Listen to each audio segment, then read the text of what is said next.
In glorious weather, cars are on track here at Paul Ricard for the Blancpain GT Sports Club's second free practice session. They have qualifying to come later on today, and then the two races, the qualifying and the main race, different race durations tomorrow as part of a busy weekend of GT racing here, because it is the 6-hour race as part of the Blancpain GT Series as the main race this weekend. But the perfect accompaniment is the GT Sports Club. One or two of the drivers in this are doing the main Blancpain 6 hours as well. Amongst them, Michael Bronizeski and also Daniele Perfetti, former British GT champion. And they have a further 30 minutes of free practice. Cars then out on track. A chance to have a look at lap times and a chance to see, in the case of the likes of Bronizeski and Perfetti, assuming they will do this session, I'll come to that in a moment, how times are stacking up against the very latest GT car driven by the real pro drivers.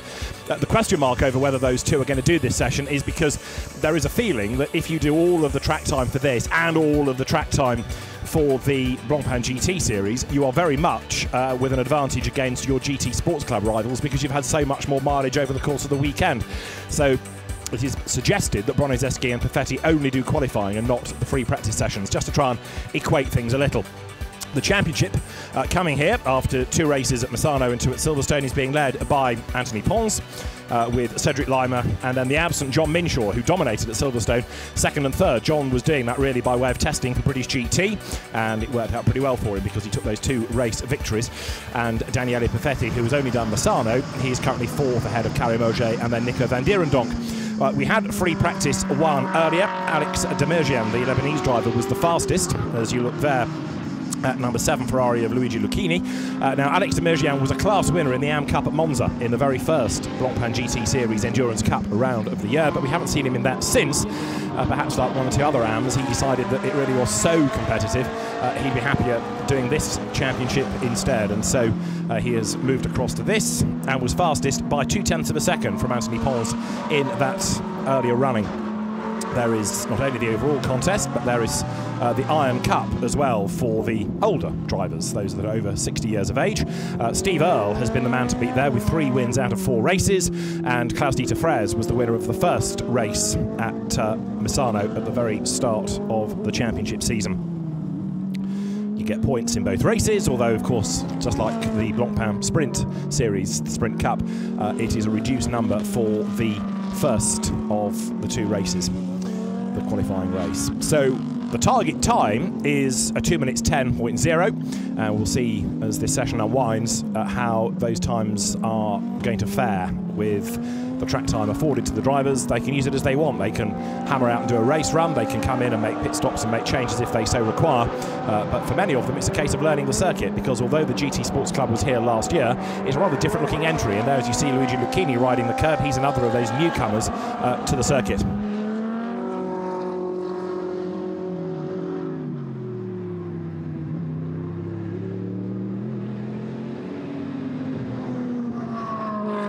So as Luigi Lucchini comes out of Senior, which is the part of the circuit where track limits has been part of the talking point as ever over the course of the weekend. Run too wide and you start to incur the wrath of the officials. He's got the road to himself.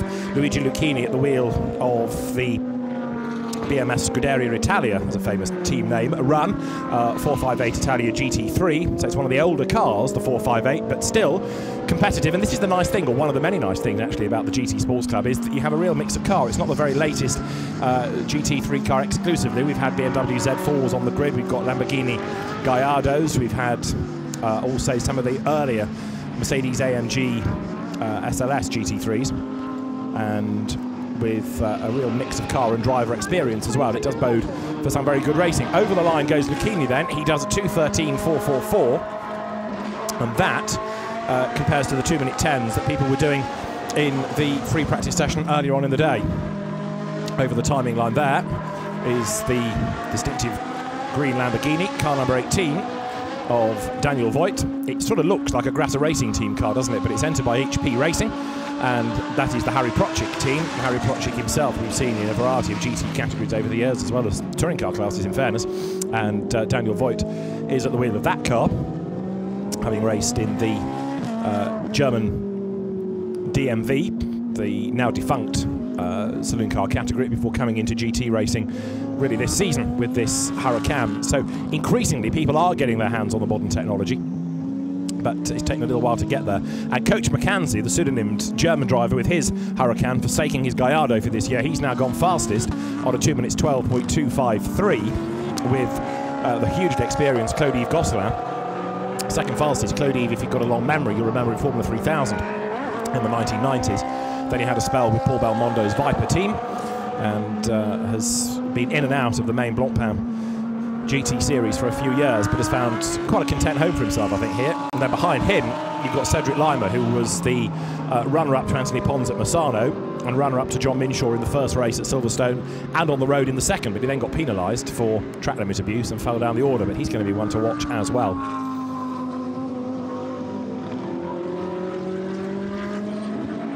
22 cars we have, and the fastest of the Iron Cuppers was Steve Earle in the earlier session. Where is Steve Earle to be found at the moment? He is yet to do a time, I think I'm right in saying. Steve Earle, who drives number 111, not yet shown as having done a lap time. No, he's still got a few stragglers who are a bit late on parade, but he will get there as 18 Daniel Voigt comes up towards the timing line. The time he's got to beat is this 2:12.253 of Coach McKenzie. Luigi Lucchini has just gone second in his Ferrari, and then for third fastest at the moment it's 87, which is Mauro Ricci's ACA ASP Mercedes. Of course, many of the teams do double duty across this and the Blancpain GT Series, and it makes financial sense because you've got your people here, you've got your truck, put another car and a couple of mechanics along with it, and you can go and run in a different series and of course look after customers. The Rapid Ferrari there is the fastest car of the session now. Alex Demergian up to the top again, 2 minutes 11.204, getting closer to what they were doing earlier on. Demergian first time out in the championship. Another one to watch in this is going to be Patrick Van Glebeker, who's normally quite rapid. Van Glebeker runs the Curbstone Track Days company, which is based here, so you can kind of say that even though he's Belgian, this is home soil. But Van Glebeker is only 16 fastest at the moment, as you look at Alex Demergian powering his way through the bottom of the circuit, now through Saint-Boën up towards L'École.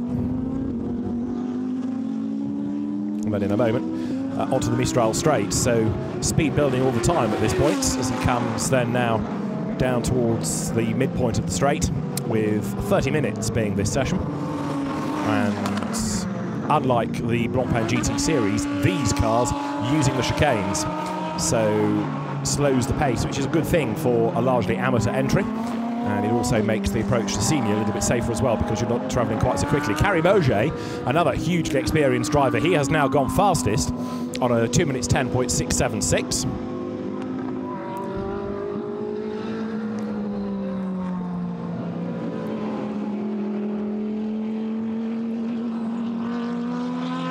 And this lap for Demergian should be okay because he's done an absolute best, then a personal best, but he's being matched by Coach McKenzie in equivalent sectors, as Auger's 2 minutes 10.676 now puts him half a second quicker than anybody else. But working their way up towards the end of the lap, this is the section that brings you through Tours and then on towards the Virage du Pont, the last corner of the lap.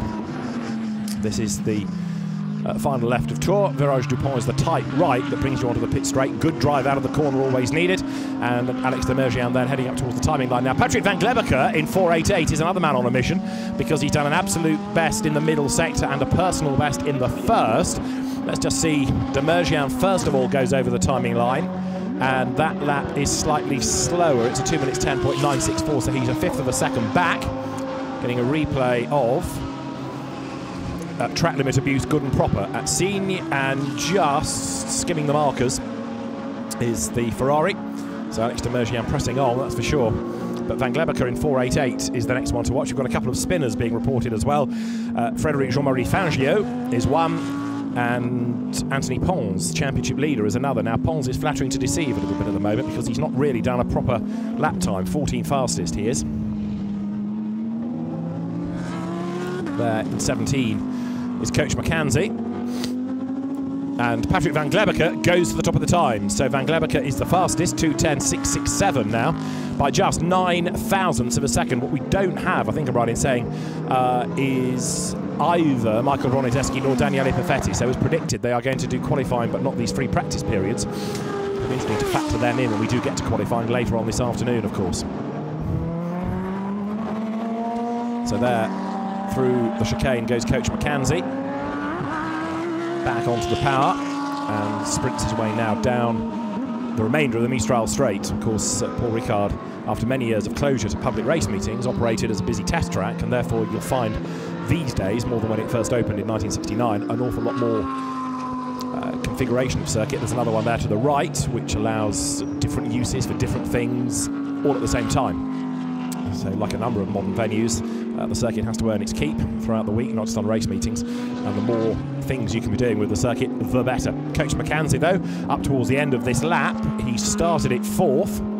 And I don't think he's going to be an improver, in fairness, because the sector times are not looking too sparkling. We just had an improvement from Luigi Lucchini's Ferrari. That is up to 4th. So McKenzie now pushed down to 5th. And Van Glebeker's on a curious lap because he went off very rapidly in the first sector and did an absolute best, but has then lost a little bit of ground in the second sector. So up towards the line comes Coach McKenzie. Is there going to be an improvement on that lap for him?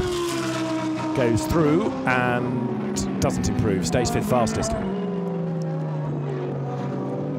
Now there's Patrick Van Glebeker. 2 minutes 10.6 is the best lap time of anybody in the session thus far, and it's not quite as good as people were doing in free practice 1, but Van Glebeker is quick. He knows his way around here from his track day company, and he's about to encounter more traffic as well. This championship aimed at the less experienced drivers or the older gentleman racers who don't want to be on the grid with lots of career professional racing drivers terrorising them. They just want to go and enjoy their racing at some very nice venues, and it works nicely for them. Over the timing line comes Van Glebeker and goes quicker again. In fact, even though there weren't quite so many sparkling sectors, a 2 minutes 10.136 edges him clear now by half a second.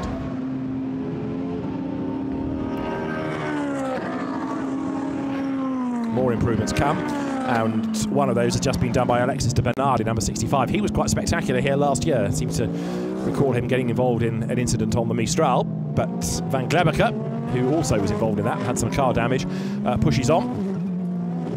They qualify later today, they race tomorrow, so it's a nice leisurely weekend for most of the gentleman racers, except for Messrs Bronizeski and Perfetti, who will be out on track later on this evening. Glorious noise from the Mercedes as it howls its way down towards the chicane, 39 being Willem Paulus de Pundert's car. And that currently is where 17 fastest. 21 have done a time. The 22nd car that is out in this session is Pierre Feligioni, who has not yet recorded a lap but is on circuit.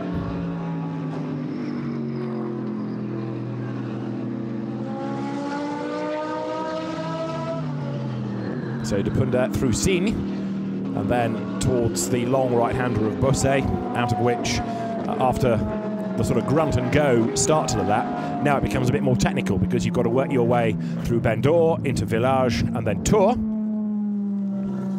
working their way behind the paddock at this point, and then into Virage Dupont shortly, which brings them onto the pit straight, the long pit straight once again. So Willem Paulus de Pundert, they should be able to improve on this lap. 2 personal best in the sectors. He didn't do the Silverstone races, so it's a welcome return to the championship for de Pundert as he goes through. And midway along that straight, there is the timing line. He crosses it, he goes 11th, 2:12.049 for Willem de Pundert. 15.5 minutes still to go, so we're at the halfway point pretty much. We're getting a report that 72 had a spin. Anthony Pons, I think I might have mentioned that, but also that 66 has cut the chicane. Roberto Raineri with his Mercedes, despite the very Italian-sounding name, expecting a Ferrari on the entry list. It's a Mercedes that he drives. Car number 60, which is the team Malucelli by Marco Galassi car of Marco Galassi, the San Marino driver. He's up towards the end of the lap and is a long way down, 19 fastest.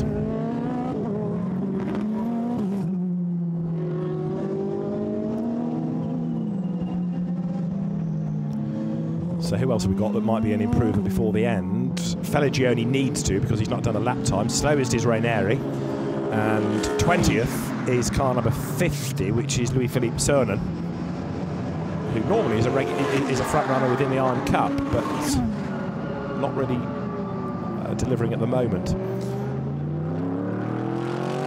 Marco Galassi powering out of the chicane on the Mistral. A long straight in France in chicanes. It's easy to give it a name with a different feel for a circuit, isn't it, after last week. Number 60 at senior, then Galassi pressing on, but Rosie in sectors. He's done a personal best in the first, so there is an improvement possibly coming here. He's got William de Pundert ahead of him. And in the pit lane, a number of teams getting ready to receive cars. As I say, we're roughly at the midway point, just gone past it. So for some, a pit stop might now be due. See what is needed, whether it's a change of the car, or within the car I should say, or whether it's just track time that's going to find the improvement in the lap time for the driver.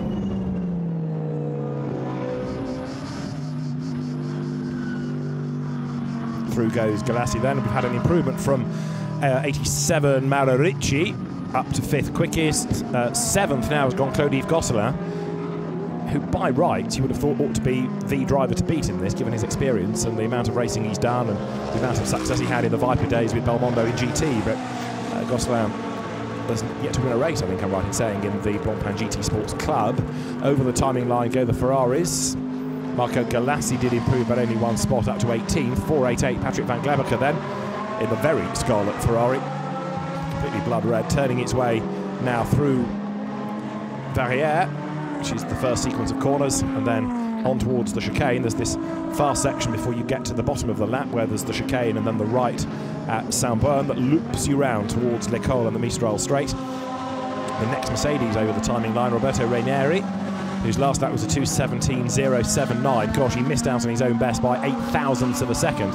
There is Raineri aboard 66, the car run by the GDL racing team, Gianluca De Lorenzi's busy Italian squad.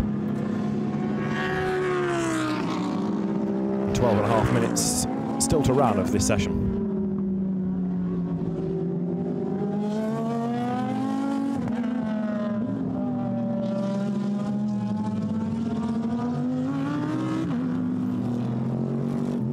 So 66, Roberto Raineri, not improving in the first sector. Still the best lap is the 2 minutes 10.136 of Patrick Van Glebacker. And nobody for the moment looking as though they're going to threaten that, especially as Van Glebacker has just done an absolute best within the middle sector. We've got two cars, can you believe, tied on times, just to show how competitive it is. One of which is Luigi Lucchini, the other is Claude-Yves Gosselin. They have both done to the 1,000th, 2:11.272.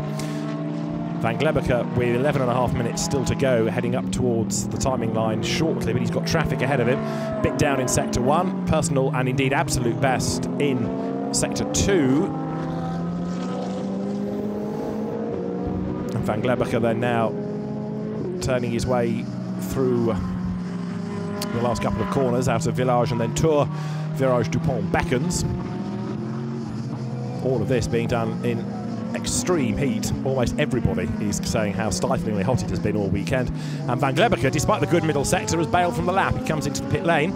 There's that very slow entry, which is a real elongated right and left into the pit lane. There's pit out, the blend back onto the circuit. And with just about a third of it to go, Carrie Moget here is the second fastest driver in the very big BMW, the M6, which took over from the Z4 as BMW's weapon of choice. Completely different proposition. The little stubby Z4, which made a great noise, was very successful for many, many years. Won the 6 hours here, won the 24 hours of Spa. But the M6 has taken over and also has had good success winning the Total 24 hours of Spa last year. Carrie Moget, who's been on the podium in both of the Silverstone races with a third and a second. Well, if you carry on that form, he should win the next race, shouldn't he? The qualifying race tomorrow. And he intends to get himself up to the pointy end of the grid, that's for sure.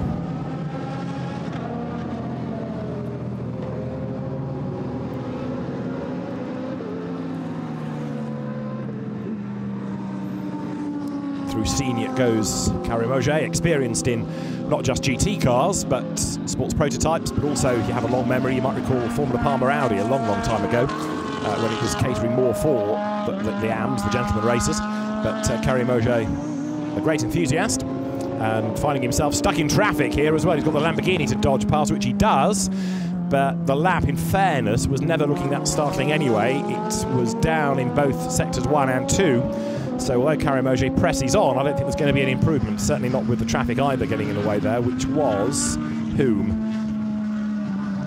Claude-Yves Gosselin, I think, whose car actually is also run by the same team. Comes out of the Boutsen-Gignon stable, Thierry Boutsen's team. As over the line goes Carré into the pits, goes Gosselin, and Auger's time is a 2:12, so what did he lose? About a second and a half on that lap.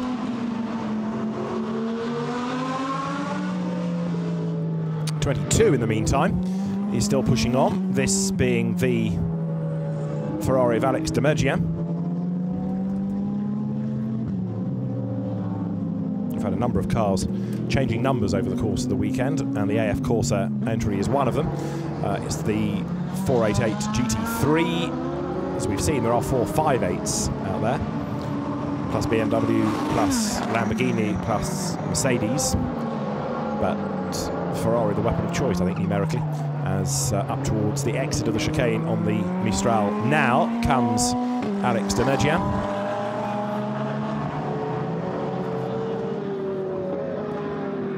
He had that very impressive class win in the Blancpain GT Series at the start of the year at Monza. Former Trofeo Maserati racer and the steel industry company CEO heads down the Mistral through Signy now up towards Beausset,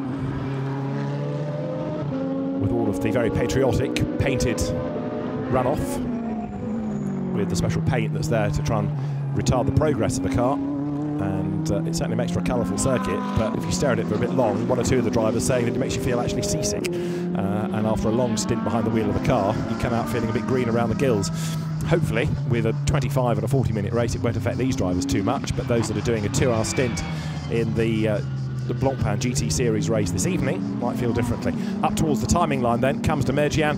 No improvement in either sector, so the lap time is not going to be an improvement. It's again about a second and a half slower, of course, as everything gets hotter as the afternoon goes on. Finding the ability to do a lap time on a hotter set of tyres with a hotter car gets ever more complicated, and it may now be that we've seen the best of the times. One that had improved before he pitted was Luigi Lucchini, at least a sector improvement, not a lap time improvement. The same true, in fact, of Patrick van Glebacher before he came in. There is 39, an improver a while back, William de Pundert, who's 13th now, 3:50.907 being the time.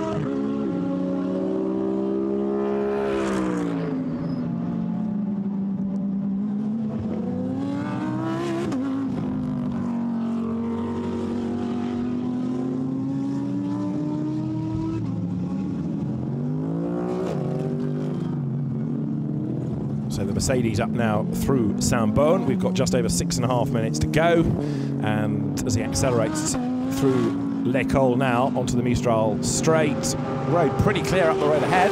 So this should be an improvement then for the Mercedes. Let's see what the sectors are going to be like. Sector 1, a little bit down over the previous best.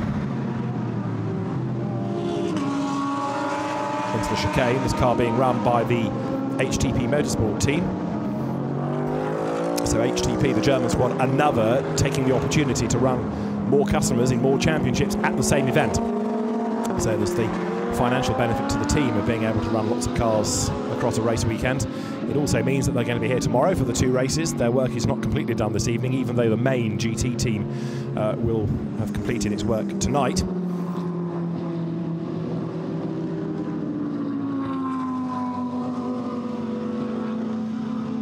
The lap length with the chicane, 5.8 kilometres, fractionally longer than the lap is, of course, without it, which is 5.7 for the purposes of the Blancpain GT Series, so just a slight elongation because of the left-right-left sequence of corners halfway down the Mistral straight. Here is de Pundert up to the end of the lap. Now, finally, Anthony Pons, as the championship leader, is looking likely to get himself onto the front row, because he's done an absolute and then a personal best across sectors 1 and 2. And Anthony Pons now, number 72, should, when he breaks the timing beam, get himself up to the very front of the grid. He drives one of the ASP Mercedes. Through goes de Pundet, who does not improve. There is Pons, who should go to the front, I would have thought here, because he's less than a tenth away from Van Glebacher's Sector 1 best. He has done the absolute best in Sector 2, and with no traffic here to get in the way in the last sector, he should be on for an improvement. So the Mercedes now, with 4.5 minutes to go, heads in towards the last corner through the Virage du Pont. The timing beam awaits. As soon as he goes through that, then we'll get the lap time up. If it's better than a 2:10.136, it'll be pole, and it is a 2:9.348, so 7 tenths quicker than anybody else. He had a spin early in the session, but Anthony Pons has really got on with the job there and comes good. So the former ELMS racer, he's raced in the Le Mans 24 Hours, perhaps one of the more experienced drivers on the grid, certainly in terms of racing at a high level, has come good, and Anthony Pons then with a personal and 2 absolute bests in terms of sectors, took 10 laps to do it, but has now gone fastest of all, 2 minutes 9.348, with Patrick Van Glebacher in the pit lane. Then he's not going to be able to respond to that, is he? So this second free practice session giving us an interesting order, and are we now below the time set in free practice 1? We are. So 2 minute 9, the best of the day.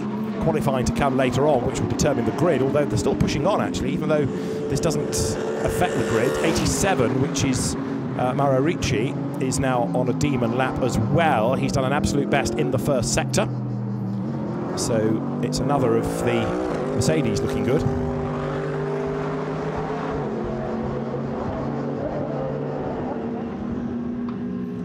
And then Carimoge down to 4th, having been looking competitive earlier on. We are, strangely now, as we get to the final few minutes, having some improvements once again, and also we've got a yellow flag out in the middle sector. So, having said we've got improvements, we should probably now stop having improvements, because some will be affected by that yellow flag and have to lift. Now here is Pons, and a red flag. So that'll be the end of the session, won't it? With 2.5 minutes to go, the session is stopped, and he is going to head for the pit lane. So with a car off the road, not yet sure who it is, we've not had confirmation, but the session is stopped, and I can't envisage with 2 more minutes remaining that we're going to have time for that to be restarted.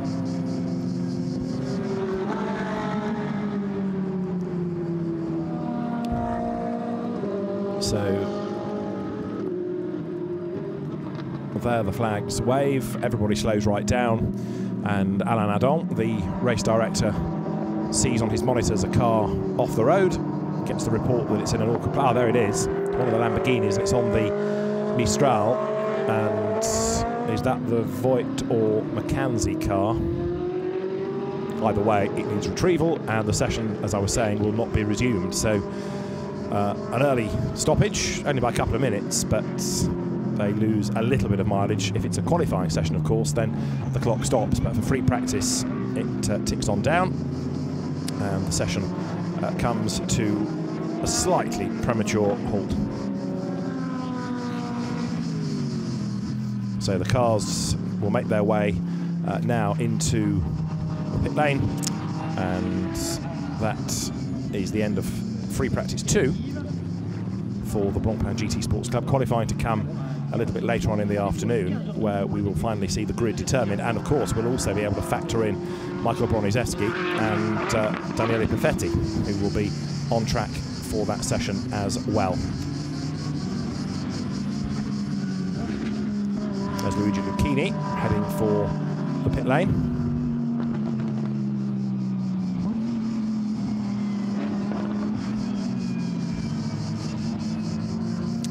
And a glorious sight as all the Ferraris and Lamborghinis pour their way into the pit road. And there is the Lamborghini that needs to be retrieved. So at the end of free practice 2, it is Anthony Pons the fastest, with second Patrick Van Glebacher. In the end, despite Van Glebacher having been the fastest at one point, the margin is 7 tenths of a second, with Mauro Ricci third, Carimoge fourth, Alex de Mergian fifth, and then Cedric Lima, who never really got going in that session, sixth, from Luigi Lucchini, Claude Gosselin, Alexis de Bernardi and Coach McKenzie, with Daniel Voigt down in 11th. Others which you could expect more from. Steve Earle, only 15th. Regular rival Klaus-Dieter Frers, 17th, but it's only free practice, granted. I'm sure things will become much more competitive when we get to qualifying, which will be coming up straight after the Lamborghini Super Trofeo race a little bit later on. A chance to look at some of the highlights of the session, which was headed in the end by Anthony Pons with a very good effort. Frustration for Mauro Ricci because his last lap was looking to be a good one, but he was thwarted by that red flag. And with drivers running wide at senior, track limits not thankfully becoming too much of an issue. Actually, we didn't get any warnings about it, even though one or two drivers did sail a bit close to the wind. 17, who was quick early on, Coach McCanzie, eventually fell down the order. It was the Ferraris that started to rule the roost, but in the end, Mercedes quicker than anything else. Not this car of Roberto Raineri, but the car of Anthony Pons, which ends up 7/10 of a second faster. And then we had the red flag at the end to halt the proceedings. We'll be back later on for qualifying. For now, from David Addison, bye-bye from Paul Ricard.